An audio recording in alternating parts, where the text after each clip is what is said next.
이 채무자가 동의만 하면은 법원에서 그 모든 공공자료를 직접 받아서 신청사건에 사용을 하겠다라는 것을 추진하고 있는 계획이 있습니다. 결론부터 말씀드리면 변호사인 제 입장에서는 좀 쓸데없는 짓인 것 같아요. 나중에 그런 쪽으로 진출하실 생각은 없으신가요? 내가 한번 이쪽 네. 분야를 바꿀 수 있는 그런 발언권 있는 사람이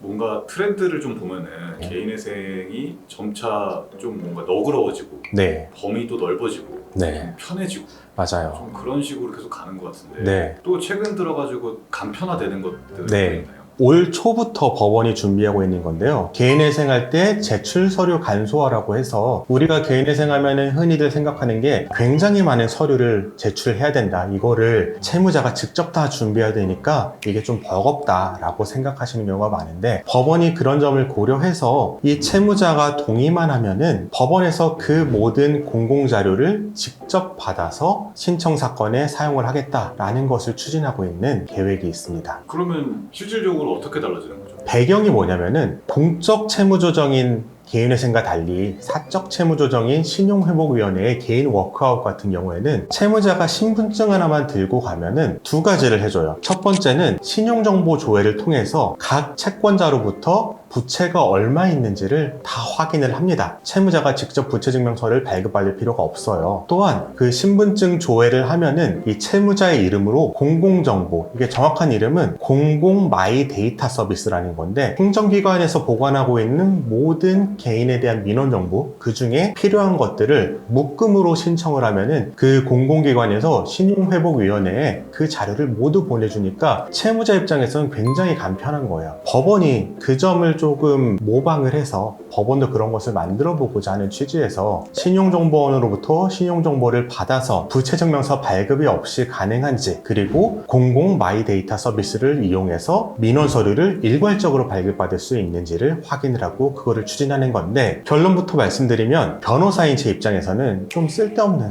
짓인 것 같아요. 제가 그 전까지는 이게 어떻게 진행되고 있는지를 몰랐어요. 그런데 이번에 참여한 심포지움에서 절차에 참여하고 계신 판사님께서 발표를 해주셨는데 법적인 문제도 많고 또 실질적으로 전자 시스템을 구축하는 문제도 있고 그 다음에 이것의 실효성이 무엇이 있느냐에 대한 의문이 있어서 저는 그런 반대 의견이에요. 그 이유를 좀 설명을 드릴게요. 첫 번째는 부채증명서 대신에 신용정보원의 신용보고서를 활용을 할 수 있는가? 왜냐하면 신용보고서에는 내가 대출받은 기관, 원금, 대출받은 날짜 이런 것이 나와 있거든요. 그런데 이 판사님이 검토해본 바에 의하면은 불가능하다는 결론이 났어요. 그럼 법원은 거기서 절차적으로 어떤 것을 우회적으로 다시 추진을 하고 있냐면은 부채증명서를 대체할 수는 없지만 신용정보에서 드러나는 채권자들에게 법원이 통보를 해서 채권자로부터 직접 부채증명서에 가름하는 정보를 받으면 안 되겠느냐를 검토한다고 하시는데, 제가 실무를 하고 있는 변호사의 입장에서 보면은 두 가지가 좀 걸리는데요. 첫 번째는 신용정보원에 등록된 것은 금융회사뿐이고 개인회생 같은 경우에는 사채나 지인의 채무도 많단 말이에요. 이런 거는 그 절차를 거칠 수 없으니까 별로 효과가 없을 뿐더러, 두 번째로는 그 정보를 채무자가 받아서 직접 전산에 입력을 해야 된다. 그 신용정보를 보고 법원이 통보를 해서 부채에 대한 정보를 금융기관이 보내줄 경우에 그것이 전산상에 바로 입력이 된다면 의미가 있는데 그것도 아니라고 해요. 그러면 부채증명서를 발급받아서 입력을 하는 것과 다를 바가 없거든요. 또 하나 이렇게 됐을 때 장점으로 말씀하신 게, 금융기관에 부채증명서 발급에 대한 민원 처리 업무가 과중한데 그걸 좀 덜 수 있다고 하셨는데, 그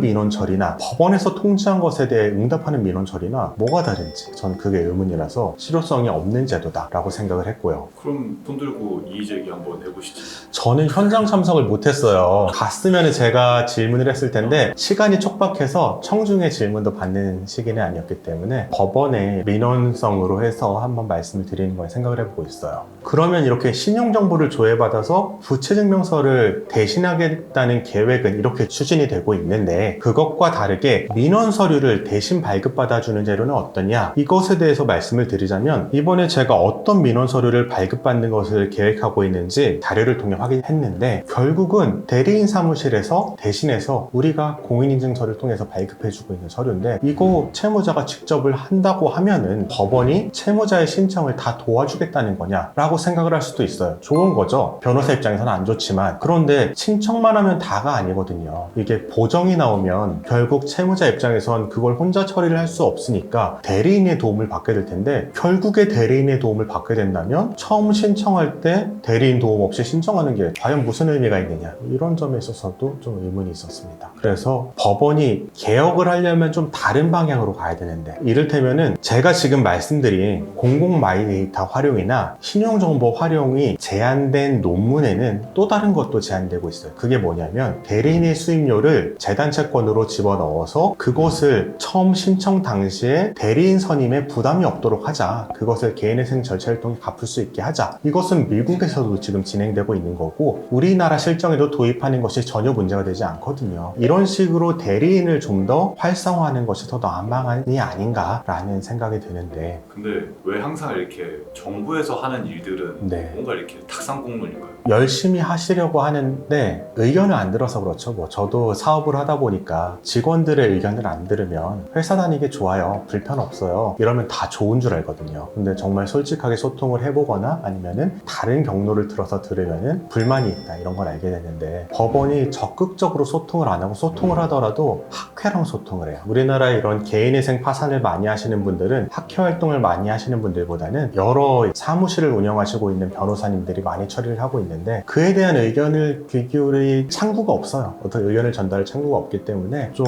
탁상공론으로 가는 게 아닌가라는 생각이 듭니다. 이게 어느 분야나 다 똑같은 것 같네요. 이제 네. 정말 실무자들의 말보다는 학자들의 말로 움직이는. 맞아요. 학자들의 말로, 이론적으로만 아는, 법적으로만 아는 걸로 해결이 되다 보니까 문제가 되는 것 같습니다. 나중에 그런 쪽으로 진출하실 생각은 없으신가요? 내가 한번 이쪽 네. 분야를 바꿀 수 있는 그런 발언권이 있는 사람이 저는 열심히 유튜브를 통해서 말을 하고 있기 때문에 장래가 어떻게 될지 모르겠지만, 저는 참 기쁘게 생각하는 게, 광주지방법원에서 금지명령이 안 나온다라는 거를 제가 유튜브 상에서 공개적으로 저격을 아마 초기에 했던 걸로 기억을 하는데, 많은 분들이 또 그런 얘기를 하고 계셔서 광주지방법원 입장에서도 많이 압박이 되지 않을까, 뭐 이런 식의 목소리를 내는 거는 참 좋습니다.